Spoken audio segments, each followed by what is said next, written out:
It's difficult to imagine an event that could upstage the memorial of 9/11, but here we are. The tragic death, the murder of Charlie Kirk. That was one of the most brutal things maybe to happen in 24 years. I mean, it's not to say that the death of one person overshadows the 3,000 some odd who were killed 24 years ago on a day remarkably similar to today. The weather is very sunny right now. And prior to that cataclysmic occurrence 24 years ago, it was a beautiful day.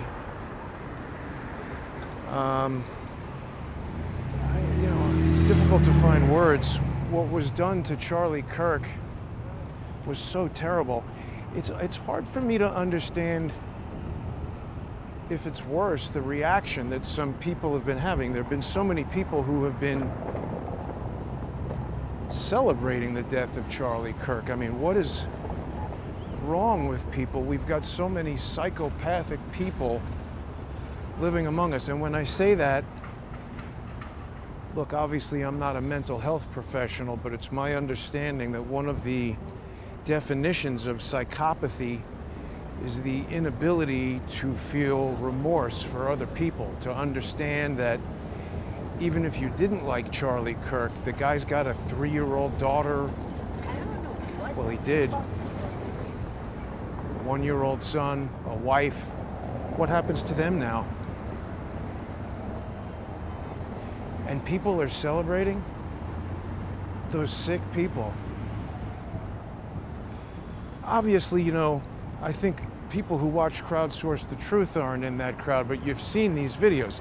And the people on MSNBC who presume, well, we don't know if this was a political killing. Maybe it was a supporter shooting off a gun in support. Thankfully, that moron was fired. What was his name? Dowd? How can you even have such an idiotic thought? It's hard to imagine. But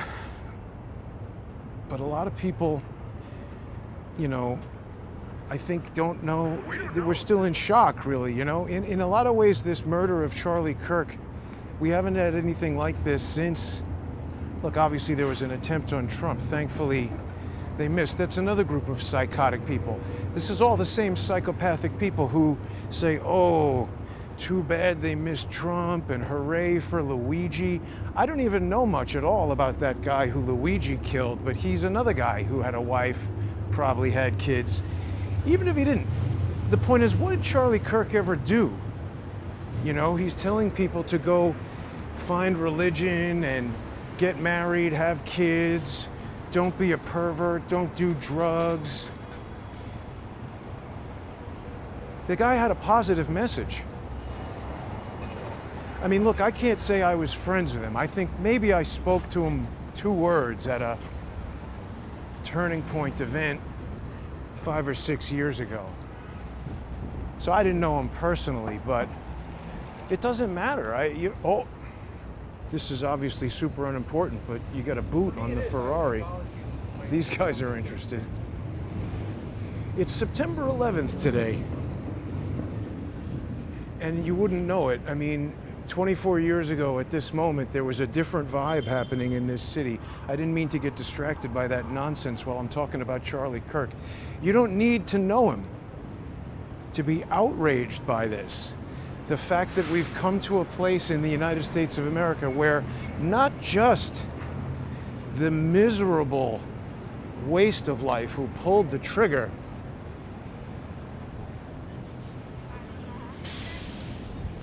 but all these people who are saying, yeah, celebrating it. TMZ, Laura Loomer had that clip of TMZ people cheering when the news came up that Charlie Kirk was dead. They're cheering that. What about his little baby girl? I saw a video this morning of Charlie Kirk. It was being recorded by his wife, right? It's a cell phone video. They're at the toy store with their little daughter. Maybe she's 2 or 3 in this video. Tiny little child. And she runs up to this doll and she grabs the doll at the toy store. And Charlie is talking to her. He says, well, now wait a minute. You can't just have everything you want. Have you been a good girl? And he starts getting into this conversation with her. And she says, yes. And he looks up at his wife, his heart is melting, and he says, okay, I'll buy you the doll. And then they walk away down the street with the doll. Charlie and his daughter. And people are cheering that that's been destroyed.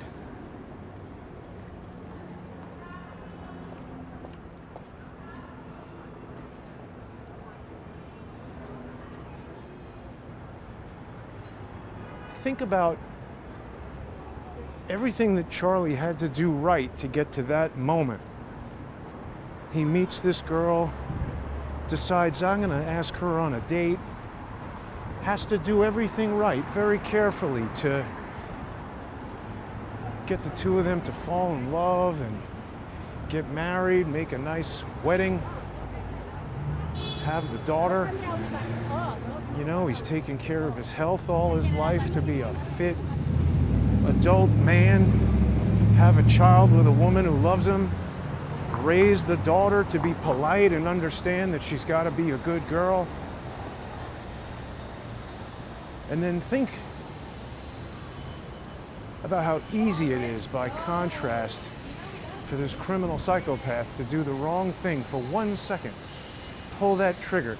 You know, everything, whatever, if it's a guy acting alone or if it's a team of 100 people that put that sniper on the roof, something could have struck him in that moment. He could have said, you know, if it's a guy acting alone or if it's a team of 100 people that something could have struck him in that moment. He could have said, you know what, I'm looking for the vein of a man to do this. But the absolute absence of humanity in that sick, psychopathic individual. He pulled the trigger and ended not just Charlie's life. What's his wife gonna do? What's that little 3-year-old girl gonna do? I don't have kids, but all I can think about is that girl saying, Mommy, can we see Daddy now? And how many times will she ask that before she understands that no, you can't?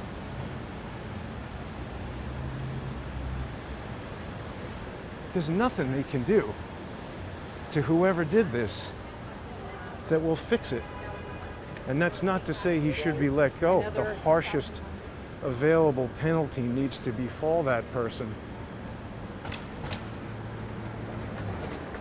I just wonder, you know, Steven Crowder had a good broadcast I saw earlier.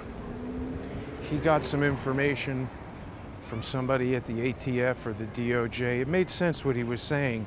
You know, that person watches his show, wanted to share the information with him because they knew that if they gave it to NBC or CBS or the New York Times, they'd spin it or they'd bury it, you know? Now the caution though, the thing that I observed, here's another person who doesn't care about anybody but himself, riding a bicycle on the sidewalk. That's the problem. We got a lot of people who don't care. That's small, of course, but it's this whole attitude. September 11th, 2001, nobody was riding bicycles on the sidewalk. People were walking around, black, white, are you okay? Can I help you with that? We've come so far in the wrong direction since that day.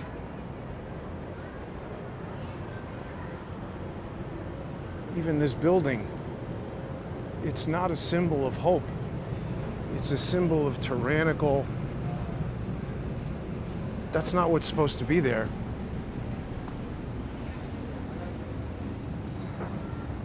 So Crowder had this broadcast. He said they found a rifle that had, trans ideology etched into it. maybe that's valid evidence. I'm very skeptical of that, you know.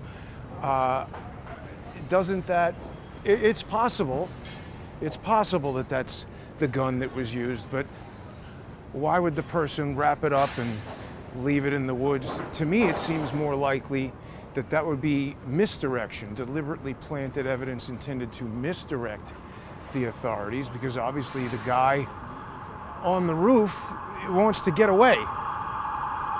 And you say, oh, well, Jason, you know, why do you believe evidence on the roof? Well, okay, so yesterday we saw somebody posted a cell phone video, and I think there's more than one angle. There are 2 cell phone videos I've seen of somebody on the roof. And the best one was from somebody who I don't even think realized. You know, there's one guy who says, hey, isn't that somebody over there on the roof? And then a lot of people on X and elsewhere are saying, oh, you know, why didn't you call the cops or whatever? I mean, look, in retrospect, yes, obviously, you should have done that. Maybe the person's like, is that a photographer? Who is that? And just in the short time it takes you to process that thought, bang. I don't blame the person taking the video, but I'm just talking about evidence coming to somebody from the ATF, the DOJ, whoever it is. We know the ATF, I'm confident the ATF was very involved in misdirecting evidence in the Butler shooting. I don't know Steven Crowder. I mean, I've spoken to his producer. I am aware of Steven Crowder, but in other words, he's not a personal friend of mine. I'm not doubting him. I don't know who he's speaking to. I don't know where that evidence comes from. But the evidence that I've seen that I found quite trustworthy was this random evidence from somebody's cell phone. And I don't know if people saw this. I put this up on X earlier today. Let me play this on a loop. So this is in the inset circle there. That blow up is a 1,000x, excuse me, let me get this correct, 1,000%, 10x, 10 times blow up of the video that was provided on X, which came from, I think, OS Int Defender, I believe was the name of the account. And I don't think that's the person who originally recorded this video, but this is the best quality of this video that I have. So this was someone panning. You see that black part of the frame moving left to right. What I've done here is I've stabilized this video, because this was someone just inside a room, like a library or something on campus, with a panel of windows there looking out, and they were just panning across the crowd. This person who took this video didn't even realize they got imagery of what looks like somebody on the roof. So someone else saw the video, noticed this little character on the roof, and said, oh, I've stabilized the video, but it looks like it's something stuck to the window. Because as the person pans, you can see that for most of the run here, if you look at the window frame, the person is they're not moving too much relative to the window frame, except for the last few frames of the video. And you see a jacket whipping around or something. Maybe it's a rifle going over his shoulder, maybe it's a backpack. I don't know, but it looks like a person moving to me, running right to left on the frame here. So I slowed it down, sorry, I didn't slow it down. I stabilized it and I blew it up so that people could look at that and contemplate that. And to me, that's very solid evidence that somebody was on the roof. Additionally, I'm not going to show this, but right when the incident occurred, somebody sent me a video. It's been shown on InfoWars and stuff of someone pretty close up in the crowd, standing near to where Charlie was when he was shot. And listen, I'm no medical expert, I'm no gun expert, but you could see, bing, when you step through it frame by frame. One frame he's sitting there, one frame his shirt flips up as if his body has just been struck. And then the next frame there's a dot on his neck, obviously a hole, pretty small actually. And then it was like somebody turned on a faucet. I saw that. I mean, when everybody said, oh, he's in critical condition, maybe he'll be okay.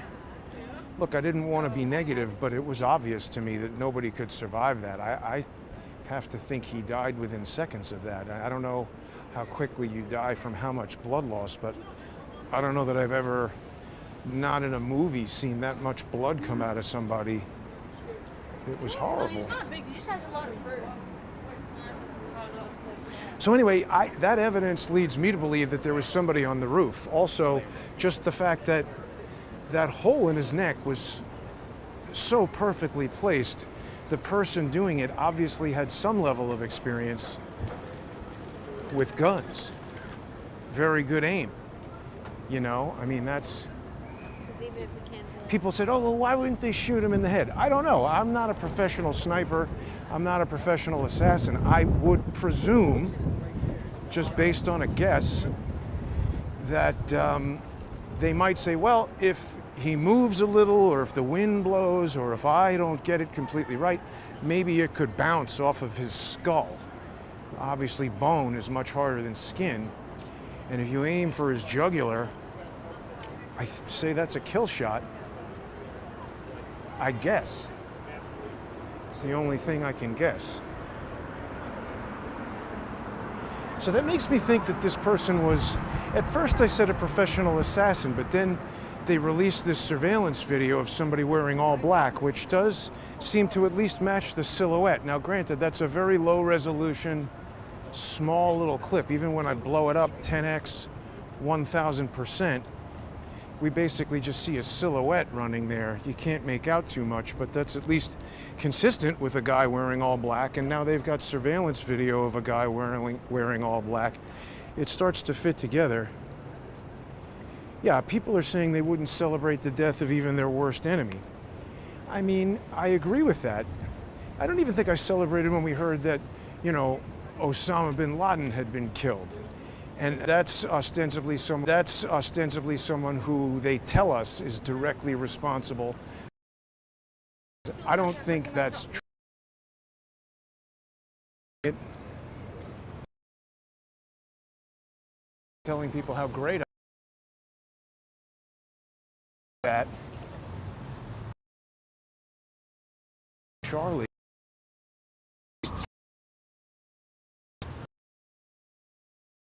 So this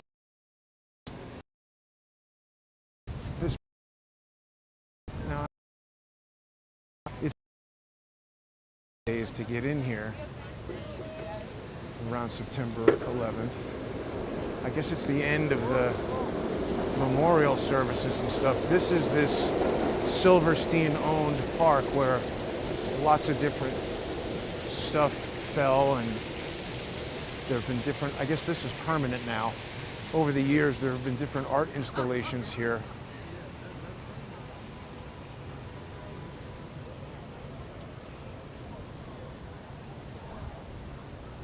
The way they have this set up seems to change every year. I mean, again, I don't remember what time of day I was down here last time.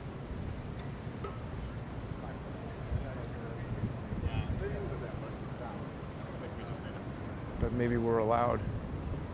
Yeah, it was fenced off, right, because they want to keep it to family for the memorial, I think, for most of the day, or part of the day.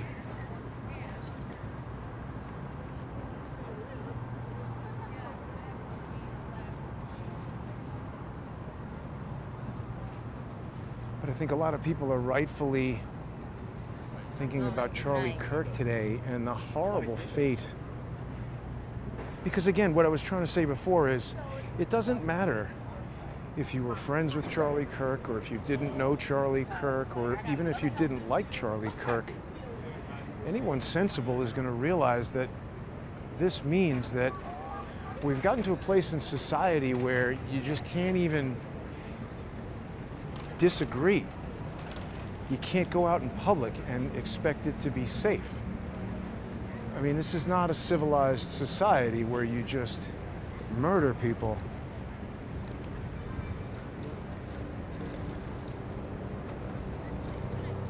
We've really lost something. And it's this whole, you know, all these people. I've seen even friends of mine, their kids posting things on Instagram suggesting support for Luigi, and I didn't say anything to the person. I couldn't believe it. Not recently, this was a while ago, but like I said, I don't know anything about that insurance executive. I don't know much of the facts and details of the Luigi case, but how can you support that guy? How can you support murder? Just cold-blooded psychopathic murder. I have friends who were killed on September. I had friends who were killed on September 11th.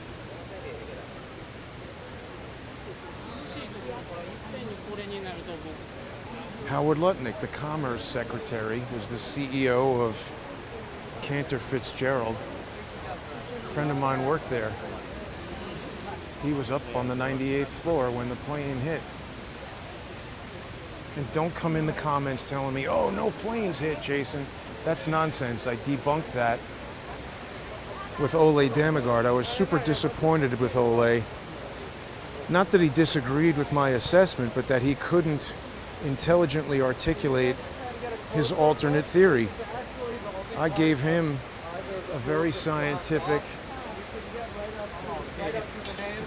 Anywhere else. So right here are the names of the 600 close Cantor Fitzgerald employees. They're the firm that lost the vote on this place during the attack. I know. See, so many of these people weren't even alive when this happened. It's amazing. I am getting to be an old man coming here, and for these people, this is ancient history. I don't want to do this, but if I think hard enough, I'll remember the smell. It's starting to happen. There's chemicals and death, burning. It smelled for a long time.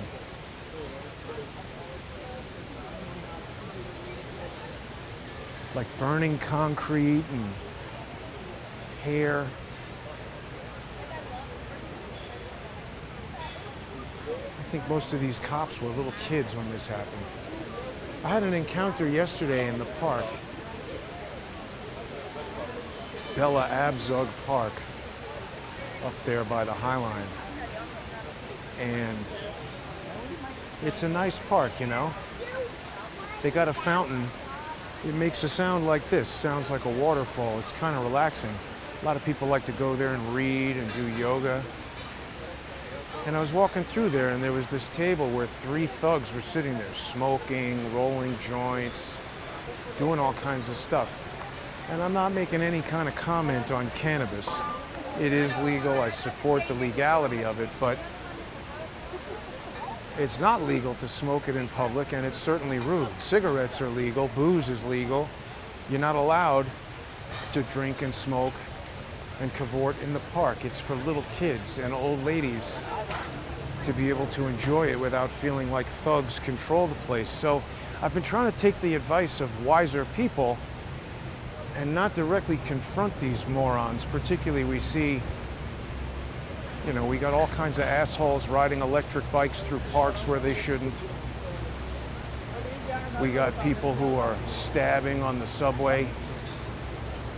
And so directly confronting people, you know, it's maybe not the best idea. So I took a few steps out of the park, and by chance there were 4 police officers and a police car. And I said to them, excuse me, officers, I don't know if you care about this, but there's some thugs smoking weed at a table right over there in the park where little kids and old ladies should be able to hang out. Maybe you want to go say something. And this overweight, undersized turd of a police sergeant said to me, well, smoking's legal now. People can smoke. And I exploded. I called this woman a fat little bitch. And then there was another police officer smiling as I said this. And I said, you guys are a fucking disgrace. Smiling and laughing. Go in there and do something. Enforce the law. And she's like, oh, are you calling me a bitch? I said, that's right, you fat bitch, 5'1". She's a danger to every single person in New York City except for criminals. Because you see, a person like that, we were discussing this with Adam Johnson the other day, she's incapable of physically diffusing a situation with somebody, not from me, but somebody potentially dangerous. And that's going to cause her to defer to deadly force far more quickly than a qualified, physically capable police officer would. And I think that makes her a danger and unqualified. And unfortunately, we have so many police officers like that now who should not be police officers. It puts everybody in New York City at danger. But Equity, she's a woman, she's black, I can't say anything about her. It's a big problem happening right now. And you know, it goes to all these people thinking that it's okay. That's the craziest thing about these people who are proud and happy to post TikTok videos on their own accounts where it's obvious who they are. They don't care who knows that they're happy that Charlie Kirk was murdered and a 3-year-old girl doesn't yet realize that daddy is not coming home. And a 1-year-old boy who will never know his father. How old is his wife? 20s? Maybe 30? What is she gonna do? Young mother like that, raise the kids by herself with the misery of her husband being murdered by these sick people who are attempting to take over our country?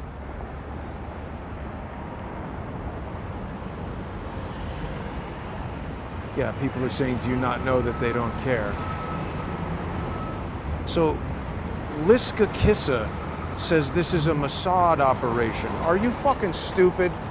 Go find some evidence before you start blaming specifically who did it. You don't know who did it.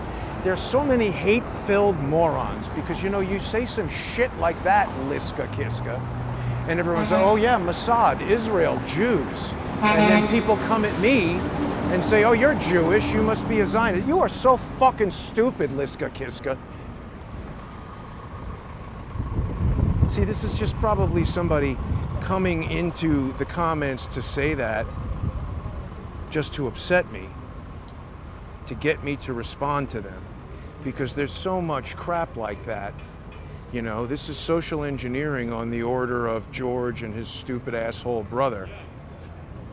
Such a piece of shit you are. And this is what I'm talking about. It's the same kind of psychopathy, where they don't care what their lies do or who they hurt.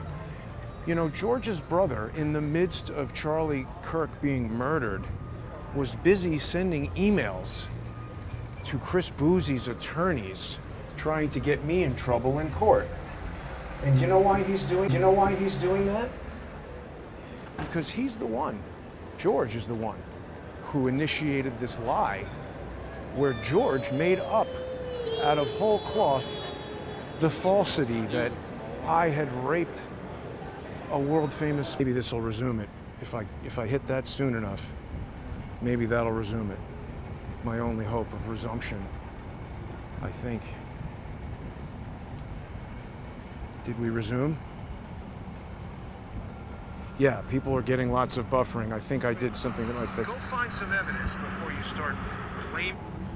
Huh, now it's dead. That's from long ago. Darn. I'm pretty sure. Yeah, that's going to be dead. I shouldn't have taken the risk of going all the way over there. Ended my broadcast too soon. Did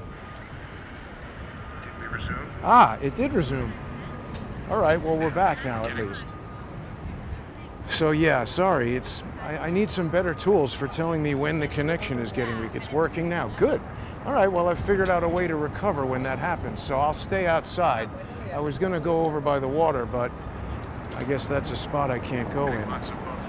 What I'll do is, for people who are interested in, you know, really hearing everything I'm saying, and as a thank you to people who sponsor the show, I'll post this full broadcast after the show is over for sponsors on subscribestar.com, patreon.com/crowdsourcethetruth, patreon.com/crowdsourcethetruth, and crowdsourcethetruth.substack.com. But what I was getting at is idiots who inject stupid comments or try to get involved in social engineering are in some ways just as bad. Obviously not as a murderer, but they're psychopaths as well. They don't care what's going to happen to me or to the other people that they antagonize. These guys don't care whose leg they break with the bicycle that they're riding on the sidewalk.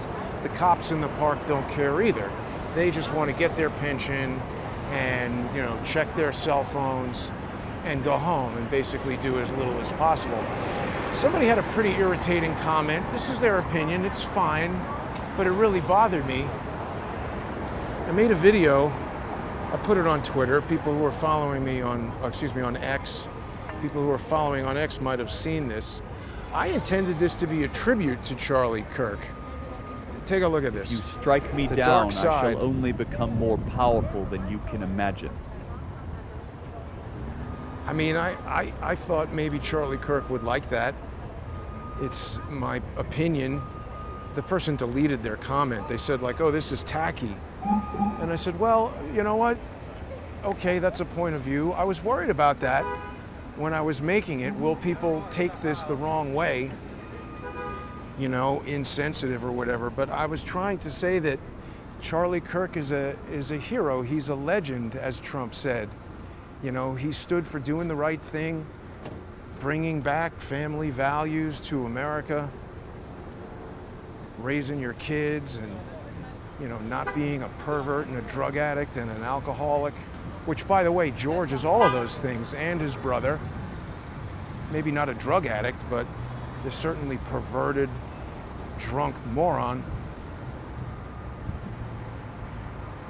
And what I was trying to do with that little video was just say, now that this psychopath has killed him, what he stood for is going to become stronger. They're going to get the opposite result of, I guess, what they intended. I actually had a whole scene that I had put together that I decided not to put out. I only put out that one clip because I was trying to make it, I felt like mixing humor directly juxtaposed with that was not good. I'll play it for people now. Tell me what you think. I've been waiting for you, Charlie. We meet at last. You know how this works. We're gonna do questions, and if I like your answers, you get a hat. I mean, again, this was my intention to be a tribute to Charlie Kirk. I don't know him personally. I don't know his family, so I didn't put that second part on Twitter. Just play it for people here to see it. Yeah, Charlie Wan Kenobi. So people say it's still buffering badly. I'm doing everything I can to make that not happen. I mean, it's a trade-off, right? People like to see the show live, and it's interesting because we never know what might happen to me. But, you know, we're walking around. Who knows what the different mobile network bandwidth levels are around town, or who's interfering with what. It's possible that that was a building over there where they don't want a lot of high bandwidth mobile communication going on. I don't know. People tell me get these packet sniffers or whatever you can get. I'm only one person. It's difficult enough to walk around controlling all of this equipment. Silver Spangle thinks it's lovely. Thank you. That's what I mean. I was just trying to put something out there.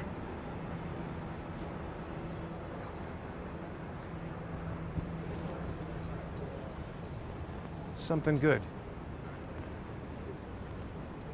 So what I was saying when I was walking into that building is that George and his brother are such despicable people that they'll seize on a moment like this. I'm talking about them not to make this about me, but so that people understand this is a network of people, and it's not a joke, and it's not a game. They want to destroy lives to achieve their goal, whether it's by shooting somebody through the neck or taking away their ability to earn a living or to have free time where they might meet a wife and have a family. It's really psychopathic. So anybody who watches George and thinks, oh, well, I know he's lying, or sometimes he's questionable, but I'm gonna watch the parts that I think are true, or, oh, come on, Jason, make up with him. No, this is not a joke. This is 8.5 years of them lying about me in public and in court to try to destroy my livelihood, to try to prevent me from earning a living, to try to get me thrown in jail. That's what they were doing with Valerie Caproni. That's the other thing. It's not just George and his asshole brother. Valerie Caproni and Adam Sharp and Barack Obama, these are serious criminals. These are people who, you know, Valerie Caproni may have had a direct role in covering up 9/11. Remember, she became the FBI general counsel. That guy should know better than riding his bicycle on the sidewalk. He's got a helmet on. He's not going to get hurt. These old ladies, however, he crashes a bike into them. It's going to ruin their lives. So people say, oh, haha, Jason's yelling at people on bicycles. Look, I get it. It's not going to change that guy's behavior. But the point is, something's going to happen where it's going to be too late. So I get upset that all these selfish, psychopathic assholes who think there's something wrong with Donald Trump and Charlie Kirk. I bet you if you ask that guy, he's one of the too bad they missed Donald Trump people. Or he supports the fact that somebody murdered Charlie. It's sick. We're living in a sick society, and it makes me very worried to know that all these people around are that dangerous and that difficult to stop in some cases. You know, 8 years. These are resources in court that should be being used to put criminals like the guy who stabbed Irina, her last name is difficult to remember, but that psychopath who stabbed her in the neck. You know, if the courts weren't being jammed up with nonsense of the variety that George's brother has been pumping through there since 1992, 33 years. Isn't that interesting?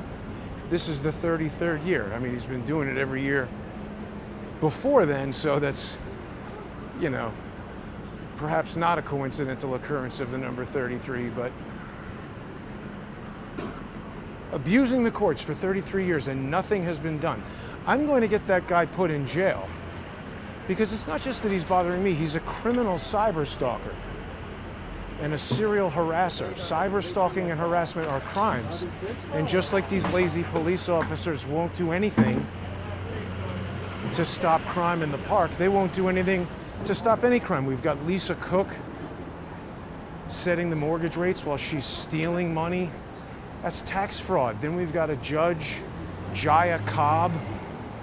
She says, no, it's okay. Trump can't remove her for cause because she did that before she got into office.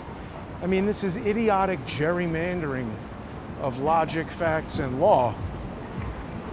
She initiated the mortgage fraud before she got into office, but it creates an ongoing tax fraud that's happening while she is in office.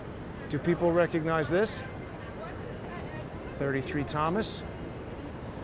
This is that building, what do they call it? The Long Lines building. That's like an NSA facility where all of our information gets intercepted and the Fourth Amendment gets abused. That's one of Valerie Caproni's claims to fame. She loves abusing the Fourth Amendment. She's all about it. I mean, that's a horrible woman who needs to go to jail. Now let's see. Reed Street. I just hope that Kash Patel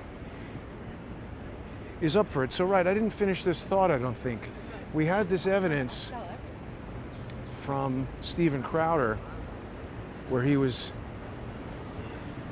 saying that the guns had trans ideology written on them. Well, to me, that just seems like distraction evidence that will be wrapped up in a towel and thrown in the woods, so that for the first 2 days, the FBI and the ATF are caught up in investigating that. I mean, this is obviously somebody who, he's on the roof there, we see him trying to escape. So this is obviously someone who planned to escape. How much other planning went into it? This is the other thing I wanted to talk about. The Charlie Kirk murder, to me, it seems like it was done by the same people who were behind Butler. And I say that because there are certain similarities. We had these tweets that went out from an account that said, oh, something is going to happen tomorrow with Charlie Kirk. And then we see it the day that something happens, and then that account gets deleted. Maybe that's organic activity. Maybe it's just the kid on the roof set up a fake account to do that. Maybe he told his friend to set up a fake account to do that. But it's interesting to me that there's a certain type of mindset that will automatically say, oh, this was a lone nut, Occam's razor, that's the most likely, you know, that's got to be the answer. There's the anti-conspiracy mindset, because there's been so many years of people being propagandized with that word, conspiracy theory, to make you think that even talking about the possibility of 2 people or more engaging in a crime is a conspiracy theory, so it's got to be crazy.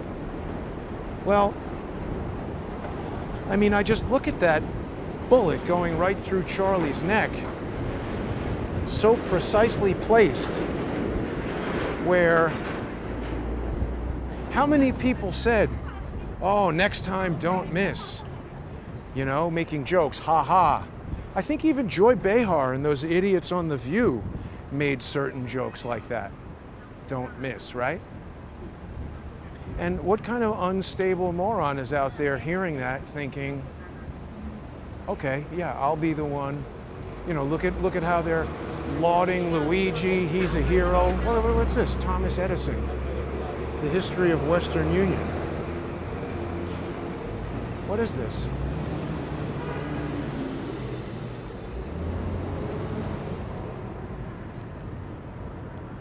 Thomas Edison invents the world's first stock ticker.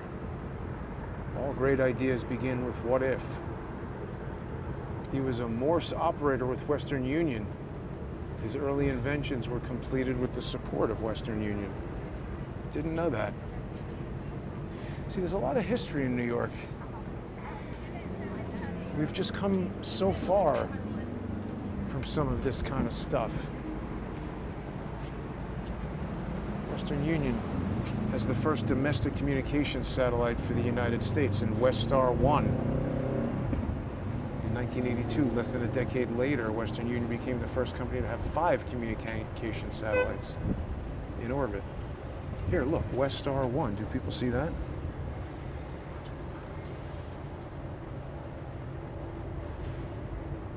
It's pretty interesting. So we've gotten so far away from this, you know?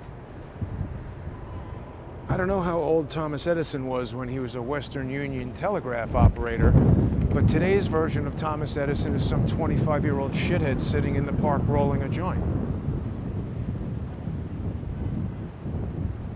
And I mean, listen, there's a time and a place to enjoy yourself doing whatever. Some people would say that that is a Tesla. So I'm pretty sure there are some buildings down here that were at one point affiliated with Tesla. I'm sure those are radio towers now, doing whatever. But, you know, there's an untold history. I guess it's told by somebody, but not me, because I don't know it. But where was I?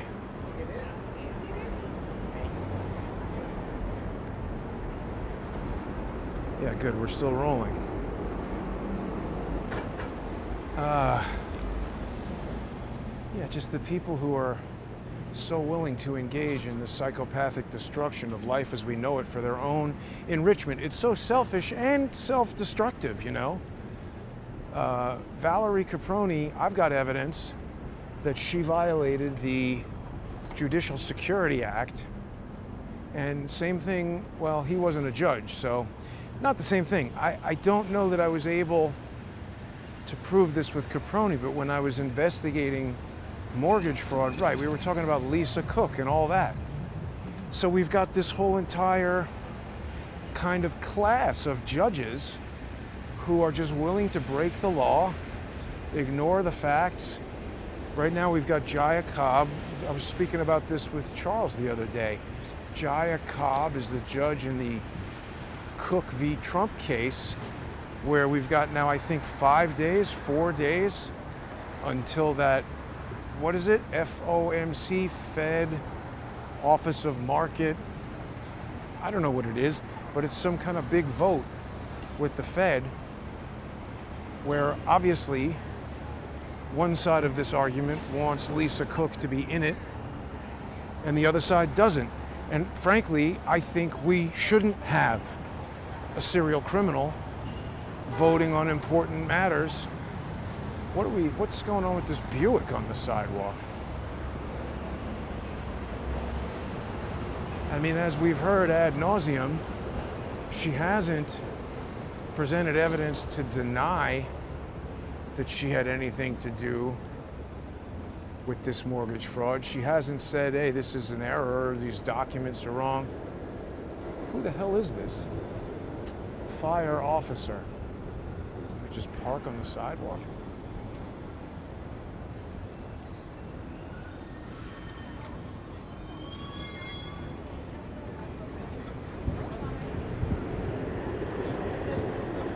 Might as well engage in a little adventure while I'm down here. Where is the building I'm looking for?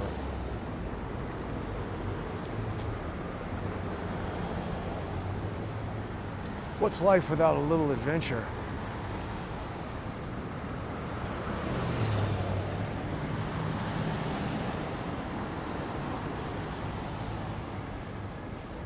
Yeah, we've got this entire class of judges and lawyers. Again, goes back to my conversation with Adam Johnson the other day. His prosecutor thinks it's all right to walk up to the guy's vehicle and start stabbing him. How is that not psychopathy? How is that guy suited to be a prosecutor? And he prosecuted Adam Johnson, stuck him in jail. And now he's walking around, could stab somebody else. It's crazy. Will we see justice? I'm all over the place here, but so we get this gun as evidence from the ATF through Steven Crowder that has all this trans ideology written on it. I mean, doesn't that seem like that's what happens every single time? Do they really copy each other like that, or is that somebody trying to plant evidence to make people think something? Because they know it's like red meat, right? Get everybody on the Charlie Kirk side thinking this was trans violence and incite some other kind of act of violence. I mean, it seems like they still are really dedicated to this whole take away the guns thing. And by the way, Charlie was a big supporter of the Second Amendment. He would not want people's guns to be taken away.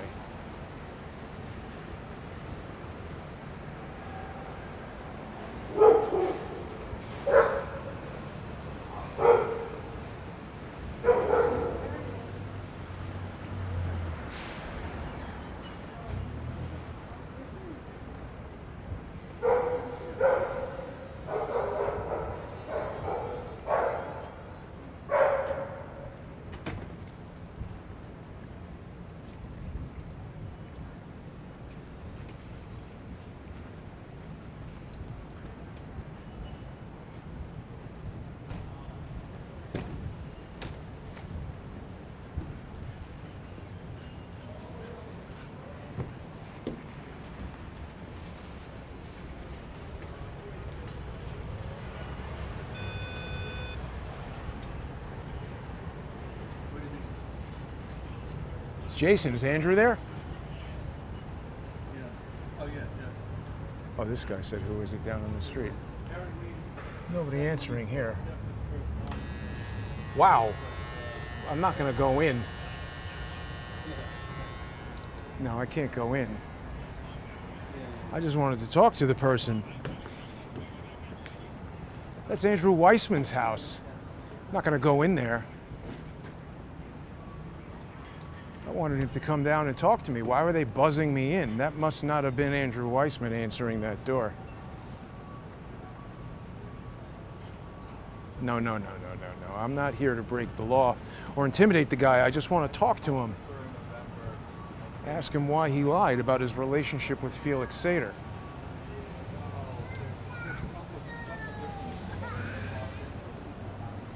That's weird that somebody there would buzz me in.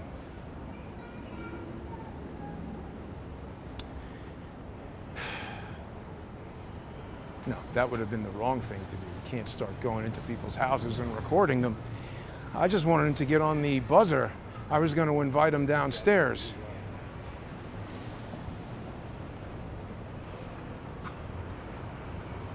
Crazy.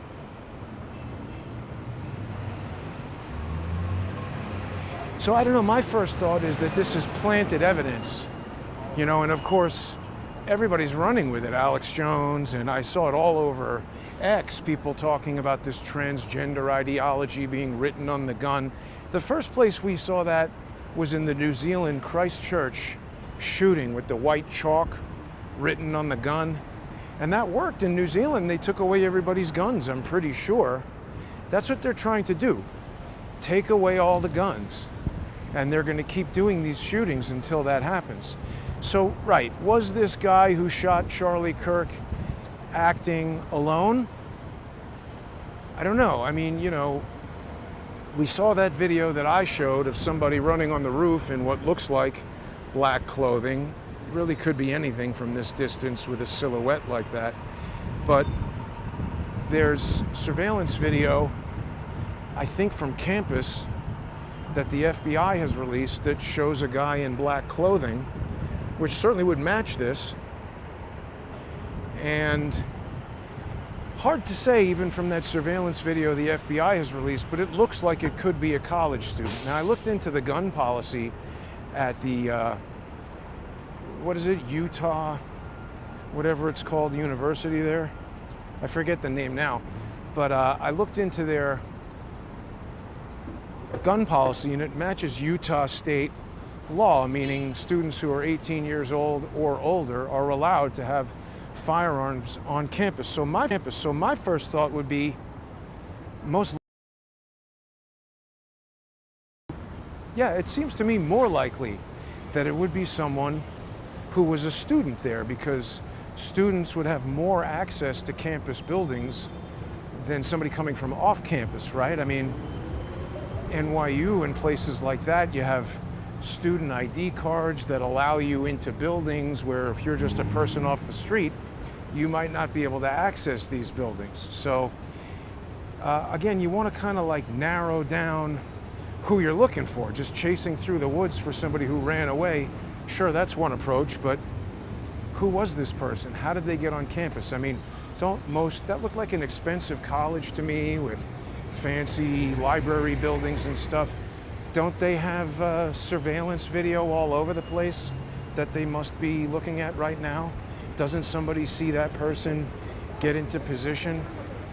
It seems like something that they should be able to identify. And then there was a particular type of shirt. I forgot to bring this image. There's a fence over there that doesn't look like it's going to agree with me. It's a firefighter. See, we don't have too many people like that walking around New York anymore. You see firefighters on September 11th. I wonder what that guy's story is. I was talking to somebody on the way up here on the subway who was a firefighter, and we just remarked that most people on the train probably weren't even alive then. By the way, look at this. This is new on the one. See those fences? I guess to prevent people from pushing people onto the tracks a little bit. That's new. pretty low grade. I mean, New York City, you would hope it would be like kind of impossible to push people onto the tracks. I can't remember if this was Singapore or Madrid, but there's a big, you can't access the tracks as a member of the public at all. There's doors there that only open when the train shows up, and then you can walk in, then they close and the train goes away. New York City, you could just throw anybody on the tracks at any moment, and don't do that. The other thing that I saw on the way over that was kind of weird was I saw this truck that said Angel Aerial. Can people see that? Here's a close-up of the logo. Now here we are 24 years later. That looks like a pretty new truck, and it's got the World Trade Center there in its logo. I don't know, I just found that kind of weird. Strange logo. And what is that Angel Aerial? I never heard of that before. No idea what they do or what they're doing there with the World Trade Center. I don't know, it just seemed coincidental to see that on September 11th. But I'm concerned that this trans ideology written on the guns, I mean, it's all part of this whole polarized strategy, right? Obviously, Steven Crowder was anti-trans, and so leading conservatives and not Steven Crowder, did I say Steven Crowder? I meant Charlie Kirk. Steven Crowder is anti-trans as well. Charlie Kirk, anti-trans, leading people, and I'm not accusing Crowder of doing this. I'm saying somebody could have given this ATF agent bad evidence. The person who perpetrated the crime could have planted that evidence. I mean, that would be what I would actually presume, is that the murderer, just like somebody posted something on X the day before saying, oh, something crazy is going to happen. Well, who told that person to do that? I mean, was that a coincidence or was that coordinated? So a conspiracy doesn't mean that it has to start at the highest levels of government. It could be some psychotic college student who's an expert marksman, or at least a very practiced marksman. Not the hardest thing in the world to hit a target from 200 yards, but I would think it's somebody who has practiced, and I would think it's harder to hit a living person than a styrofoam target, because you got to think about what you're doing, taking somebody's life. But in other words, how did that Twitter message get there? How did that X message get there the day before with such accuracy about something's going to happen with Charlie Kirk? It would seem to suggest coordination. And we also saw, just like in Butler, we had them putting up these images of whoever it is that allegedly posted that message is a trans person. So didn't they do that with Thomas Crooks? And remember, right away in the crowd, we had, oh, this old white liberal did it, this old white liberal did it. We had a bunch of different sort of false suspects who were apprehended and then released. It just seems like they're planting false evidence to distract the investigation, which seems sophisticated to me. More than just a crazy person running up to the roof and doing something like this. It seems like there's planning and coordination between multiple people, which would be a conspiracy.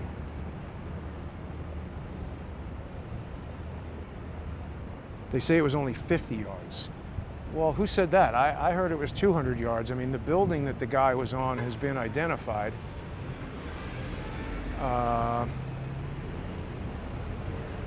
However far away it was someone who was very carefully aiming. I mean, you could tell by looking at the thing that the person had the time to make their shot and put the bullet exactly where they wanted it to go.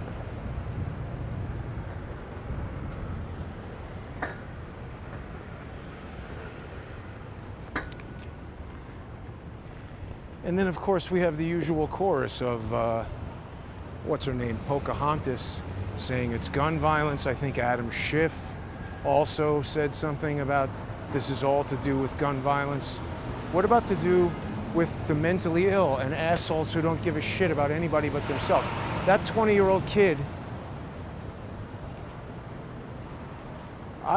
if I was the mayor, we would get robots who would be, if someone was doing that, the robot's prime objective would be to remove the person from the vehicle on the sidewalk.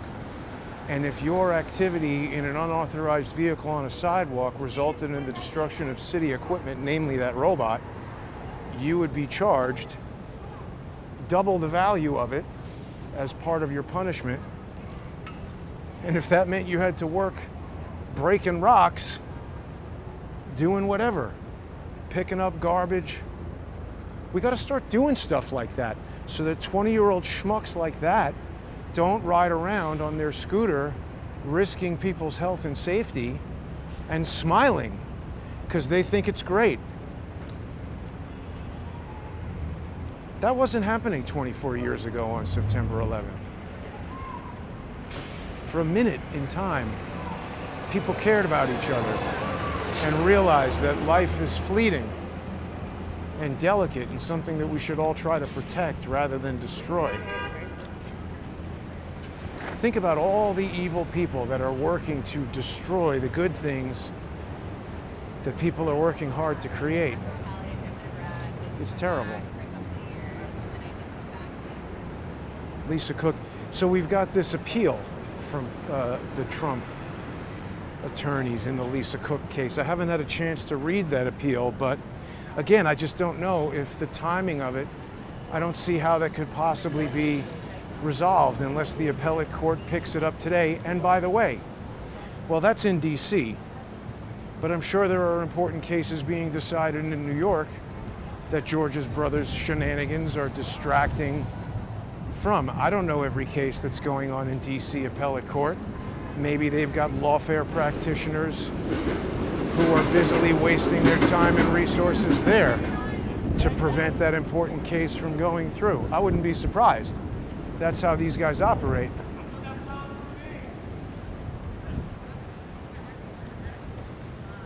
Very strategic. Don't care who gets hurt. Just trying to achieve their goals. That's the key to lawfare, is that it is intended to achieve a political or military objective. And, by the way, if this Lisa Cook gets to vote in the FOMC and it makes a housing crisis happen or a dollar crisis happen, what are you filming me? Hey, what? Berlin. Berlin? Are you from Berlin? Boston, yes. You're from Boston or Berlin? Both. Thank you. Why are you filming me? Just curious. What do you think about they murdered Charlie Kirk yesterday? I never heard about him. He's a political activist who was He shot in was. the neck. He was. Ah, okay. I heard that, yeah. Are you a Trump fan? I am. Great, good luck. Why are you filming me, you fucking asshole?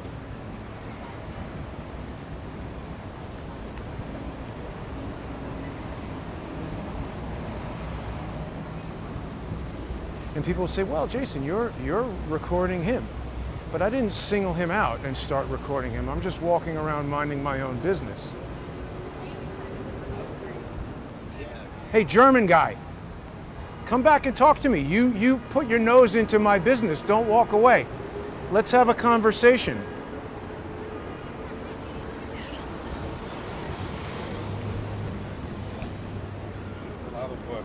So you wanted to inject yourself into my business. Why are you walking away now?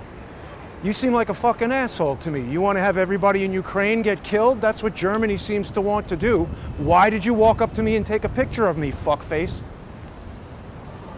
Why aren't you talking now? Mind your own fucking business. That's what people from Europe need to do, motherfucker. Are you a Trump fan? Fuck off! Walk up to me and take my picture and then walk away like a smug prick. Oh. What is with that guy? Doesn't want to talk. Suddenly the cat's got your tongue.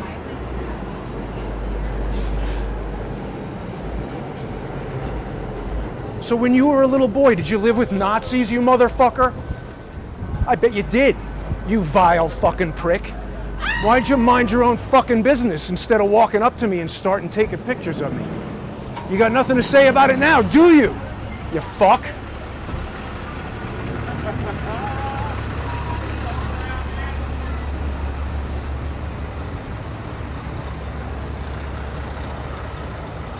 What's that guy doing? Inserting himself into my business, taking pictures of me. People might say, oh, that was a bad reaction, Jason. Well, you see, I'm walking around and there are certain people who track my whereabouts. So when strangers come up to me and take my picture, I'd like to know. Why did you just do that?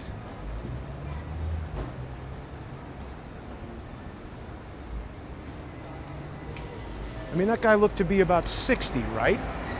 I bet he did grow up with Nazis. It's like, oh man, fuck you, asshole. Got a lot of questions, but he doesn't want to answer any questions. I bet he did grow up with Nazis.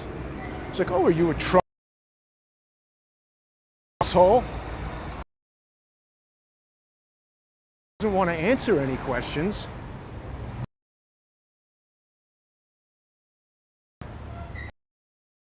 Easy. My mother's probably not watching. At least I hope not. I think she stopped watching a while ago for those kind of reasons exactly. I mean, look, I'm sorry. I don't mean to upset people, but what's the guy doing? Like taking pictures of me, ask me questions, and then he doesn't want to answer questions? I mean, what was unfair about what I was doing?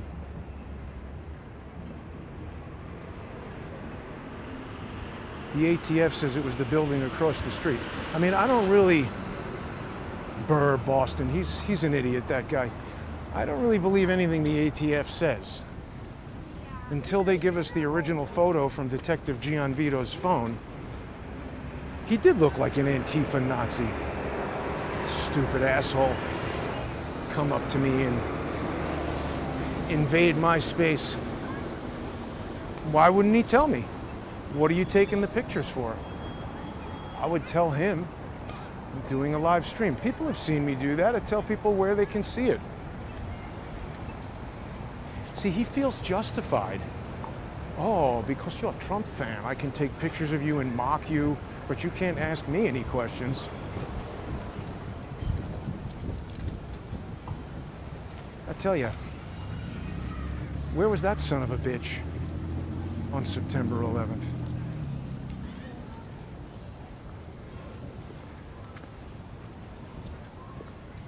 You know, people like that German guy thinks he's coming up. Audio source changed. What's going on? Audio source changing. See, that's weird. Certain weird things happen when I walk around. That's the thing, you know, we've seen people come up to me and strange things happen. So that's why I was questioning that guy. He did act like a weak man who would willingly protest for money. Yeah. Yeah, I get it, PB girl. I mean, you know, sometimes these people push my buttons, and then, you know, George's brother is probably on the phone to them saying, oh yeah, send in Helmut and tell him to... Do people remember that time that somebody came up behind me and Charles, tapped me on the shoulder and said, how's George? I mean, that's not random. What is that? That's people targeting me on the street. So forgive me, but I'm a little bit concerned about it, and I want to understand who these people are. So if we ever see that pencil neck bitch again, that Nazi twat, we'll know who he is. Are you a Trump fan? Yes, you stupid asshole. And if Trump makes the right decision, he's going to kick Europe, including Germany, to the curb and let those scumbags pay for their own security and defense and economy. Why do we even need them? I'm sure Charles would have a better explanation than I would, but I'm not going back to Europe. I'm definitely not going back to England. None of those places.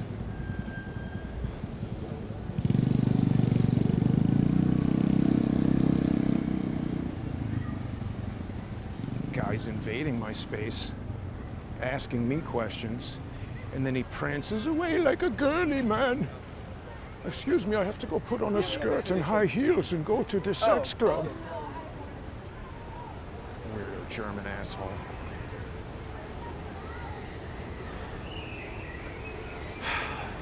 Anyway, it's been a crazy day. I'm sure he knows who Charlie Kirk is. That's why he was smiling. That's why he said, "Are you a Trump fan?" Yeah, he's one of these people who probably thinks that was justified or good.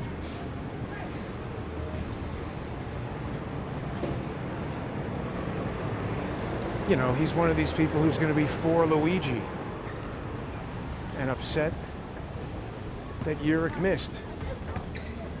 But that's the other thing I wanted to talk about. See, this is the danger of not solving Butler. And when I say I think it's the same people, I'm just saying. So ATF gave this evidence to Crowder. ATF was the ones who are accused of manipulating the photo evidence of Uric on the roof. And why would we trust them? Right? I mean, we saw the way the NYPD acts when I asked them to enforce the law. Why would we think ATF is any different than that? I suspect they're dishonest, selfish, motivated by their own greedy interests, and maybe they're like that guy, or maybe they're like all these people on TikTok. I mean, you see all these people on TikTok and Blue Sky who are happy that this happened to Charlie Kirk. There's got to be people like that in ATF, DOJ, FBI. They've got to be in there. So couldn't they easily manipulate evidence, work with this guy on the roof? I mean, somebody had some evidence of a private jet leaving a nearby airport and doing some funky business with its transponder. That's pretty interesting to me.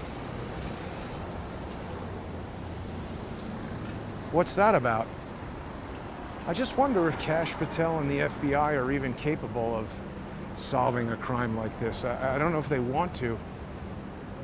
You know, Kash Patel, he says there's no Epstein Island, or there's no video, or whatever it was that he said. No evidence, no there. What are you talking about, Kash Patel? He told Trump wherever he told him about Butler, Pennsylvania, and Trump said he's satisfied. What are you talking about, Trump? How could you be satisfied? Where is the picture from Gian Vito's phone?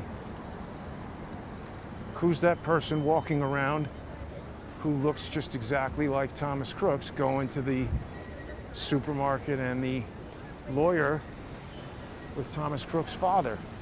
How do we not know? Why are we not investigating? So sketch over here.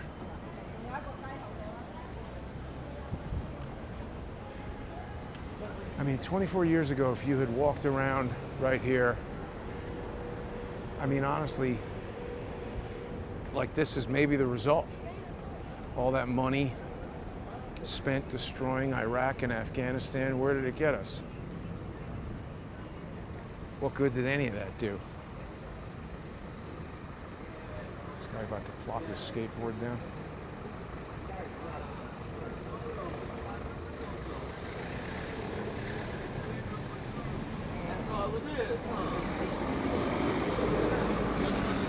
I don't know. It's like I said at the beginning, it's mostly becoming ancient history for people, September 11th. I don't think people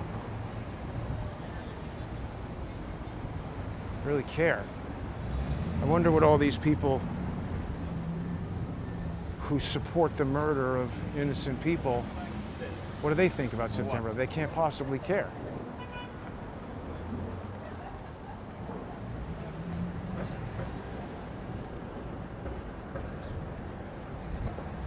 This is that former women's prison. As clear as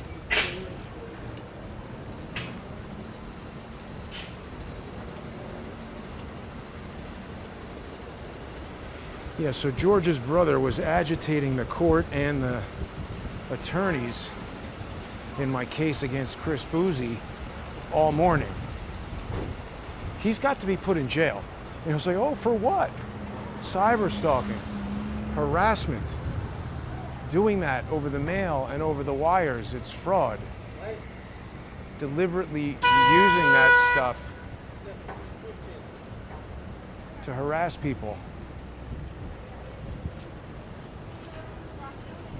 is cyber stalking. And he's been doing it for 8 years. And by the way, you know, I called that guy a Nazi. I'm asking him, you look old enough that probably your parents or your grandparents might have been Nazis. Tell me about that. How do you feel about that? In the case of George's brother, I call him a paperclip Nazi because, first of all, if you go to his Twitter, everything on there is hate-filled stuff. He's the one who's sending letters in cases that he's not involved in, referring to me as an effing Jew. His father, Herr Schweigert, never made a penny from one of the most important inventions of the 20th century. I allege it's because his entire background in the U.S. Army was made up, and that he was a participant in Operation Paperclip. Hasn't been disproven. It's a valid theory. That's what I think. So I think he's a paperclip Nazi.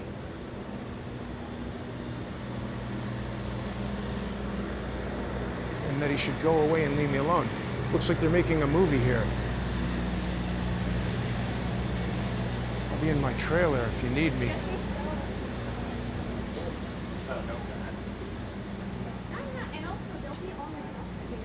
Yeah, it's September 11th has been kind of, it's 24 years, but I think people don't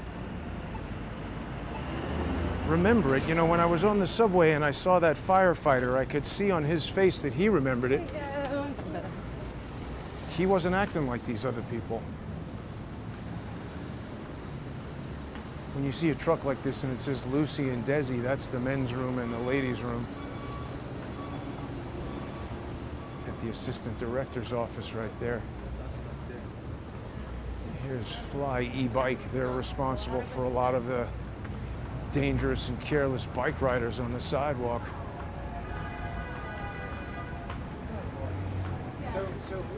Not good.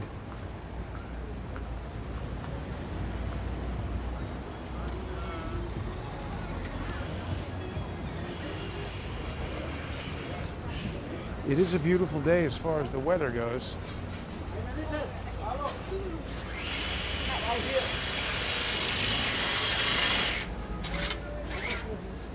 Seems safe.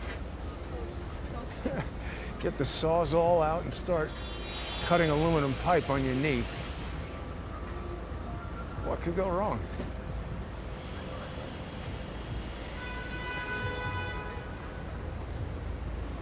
It was strange, you know, September 11th. I felt a little bit of that yesterday when Charlie was killed, that sense of shock, that not because I was so personally close to him, but just because it was so horrible. It's true evil. I think that's what that is. When you witness true evil, you don't even need to know who it is that's perpetrating it, but you feel it. You know, I don't think it was 19 guys flying those planes and Osama bin Laden who cooked up September 11th. I think there's something much more complicated there. Oh yeah, we forgot to talk about this Omar al-Bayoumi. There was a pretty recent and important development in a civil lawsuit against the Kingdom of Saudi Arabia by some of the victims' families from 9/11, where they won a ruling. Cindy Minnie asks if I was in New York City when 9/11 happened. Yes, I was. I was in the same apartment that I live in right now, and I watched the buildings burn from the roof of the apartment, and I walked right down to where we just were to see if there was anything I could do to help, and the cops told everybody to go home. And then just as I got home after that was when Building 7 collapsed. they were saying it looks like it's going to collapse or it could collapse. So there was an important, here's Halloween spirit, important ruling in this civil case where they, Saudi Arabia was saying, no, you can't sue us because we're Saudi Arabia. Checking the phones. You can't sue us because we're Saudi Arabia and we're, immune from lawsuits for 9/11. And this court doesn't even have jurisdiction. So I guess it was like a motion to dismiss. And the judge ruled, nope, we have jurisdiction. So he hasn't ruled on the merits of the claims, but they're basically saying that Omar al-Bayoumi, who's a guy that was videotaping the Capitol building and stuff, and then co-signed for apartments for some of the hijackers, alleged hijackers, and had a big party for them, and video recorded the party, and they're on the video. And that guy, so this is interesting. He got deposed. Ken Silva from Headline USA brought this detail to my attention.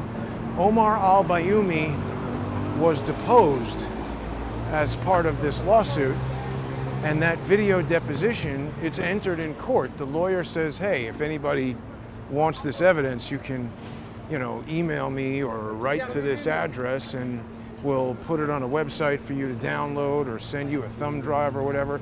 But then I contacted that lawyer several times. Email, certified letter, no response. Called the office 2 or 3 times, no response. Left a voicemail, no call back. So I don't know. CBS News had elements of the Bayoumi deposition that they played on the news, but this lawyer who said anybody could get it doesn't seem to be following through on that. It just makes me wonder, is there something in the full deposition that if you saw it might not comport to whatever it is that CBS News is trying to get everybody to focus on? That's a big tactic. See, and that takes me back to the Charlie Kirk thing and all this evidence that we're seeing from the ATF. I thought it was a good broadcast that Crowder did. And I'm not, again, challenging the validity of, he's given evidence by the ATF. I believe that's true and correct, and he's being honest about that. I'm just saying, wouldn't the ATF, if they wanted to fool people, inject false evidence into a source like that? I mean, they know that nobody's going to believe CNN. When I say nobody, I mean the type of people who are watching right now. People who already don't believe the news aren't going to believe whatever it is that comes on the news, so the tricky people would be motivated to try to trick us through some sort of false information being injected through somebody like Crowder, because they know that people trust him, or Alex Jones, or whoever it might be. So try to get some bunk evidence onto those guys, like, oh, here's a video of a transgender shooter, or here's somebody running around on the water tower, or that kind of crap, Get George Webb out there. That's what George is useful for. Just look at whatever it is that he's talking about, and you can basically take it to the bank that it's a lie. This was also interesting, unrelated to any of this other stuff, but Sam Altman, the CEO of OpenAI, was getting interviewed by Tucker Carlson, and we know that Elon Musk hates Sam Altman or really doesn't like him. And there's this issue of Suchir Balaji, who was an OpenAI developer who was going to testify or something like that, I think, in a big lawsuit with the New York Times about how they're training artificial intelligence and copyright infringement claims and things like that. Again, I'm not super familiar with the details of the New York Times case, or necessarily super familiar with the details of the case of Suchir Balaji's death, but it's a question of was it a suicide or a murder? And Sam Altman says it was suicide. Elon Musk says it was murder. There is some very suspicious evidence about it. I thought Sam Altman handled himself pretty well in the interview. And by the way, Elon Musk, I know, is a liar. You know, he said May 2022, he's never going to fight a justified lawsuit and he's never going to settle an unjustified lawsuit. So he lied when he said that, because he's been fighting my lawsuit against him about his hired security choking me. Additionally, I remember a long time ago, Manuel Chavez said that he had met Elon Musk at some black hat convention. And Manuel Chavez, there's a lot that can be said about him. He's not a good actor or liar. And I got a sense that when he said this stuff about Elon Musk, that he was telling the truth. And remember, Manuel Chavez was talking about Dogecoin way before Elon Musk ever was. I found that detail very curious. And by the way, that's not to say that I trust or believe Sam Altman. Again, I don't know these people. I don't know who's telling the truth and who isn't. It's just interesting to see which side of it that they're on. I only became interested in Suchir Balaji because I saw George Webb all over it. It's also interesting to note that George Webb met with Suchir Balaji's mother or something like that, went into Balaji's house, his apartment, whatever it was, the death scene, and now Suchir Balaji's mother is saying that George somehow violated this non-disclosure. I don't know if it was a formal agreement or some kind of pact, but there's a beef between George and Suchir Balaji's family. I'm not surprised by that at all, because George is a liar. And so anytime I see somebody aligned with George's story, I become suspicious. And of course, Elon Musk has a motive for people thinking that Sam Altman is guilty. Basically, Tucker Carlson maybe stopped just short of outright accusing the guy of ordering the murder of this kid. And I thought Sam Altman really interview by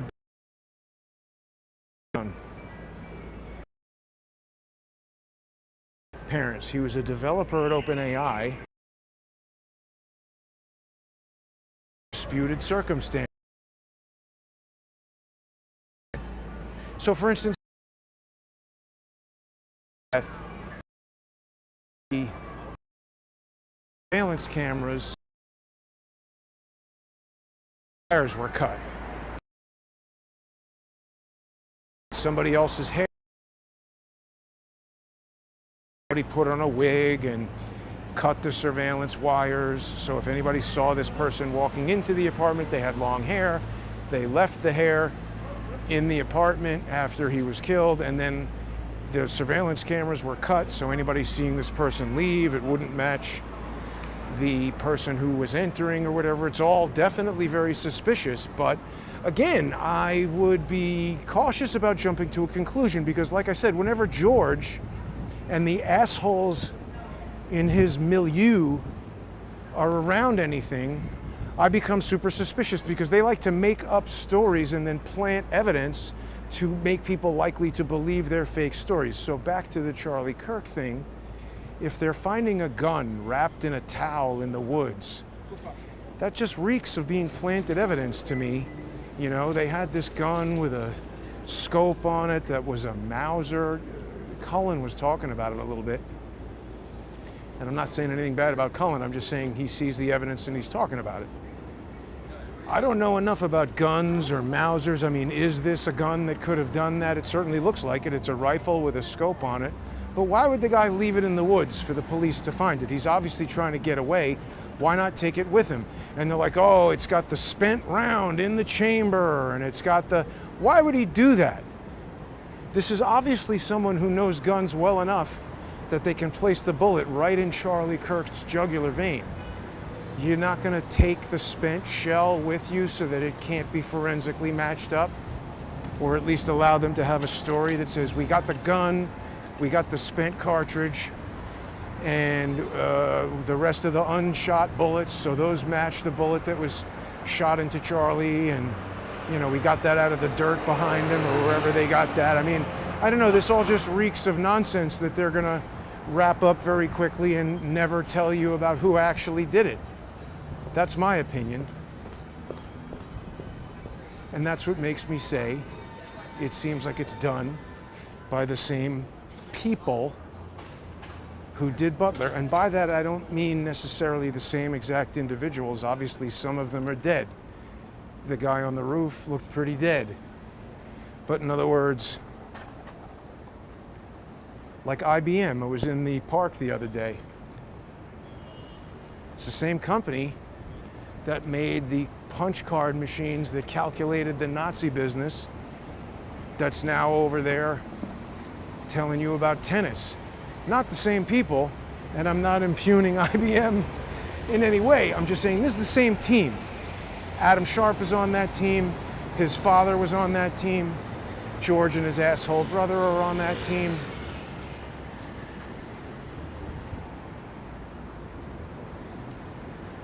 Their father was on that team. I allege. These things haven't been proven. It's my opinion. Anyway, it's been kind of a long stream with maybe some mixed signal strength, but I'm getting to an area where it's gonna lose signal again. So thanks for watching, everybody. Please sponsor the show if you can. Go to subscribestar.com or patreon.com/crowdsourcethetruth or crowdsourcethetruth.substack.com. You should also follow me on X at JG_CSTT and become a subscriber there. It's a terrible tragedy what happened to Charlie Kirk yesterday and what happened to everybody 24 years ago on September 11th.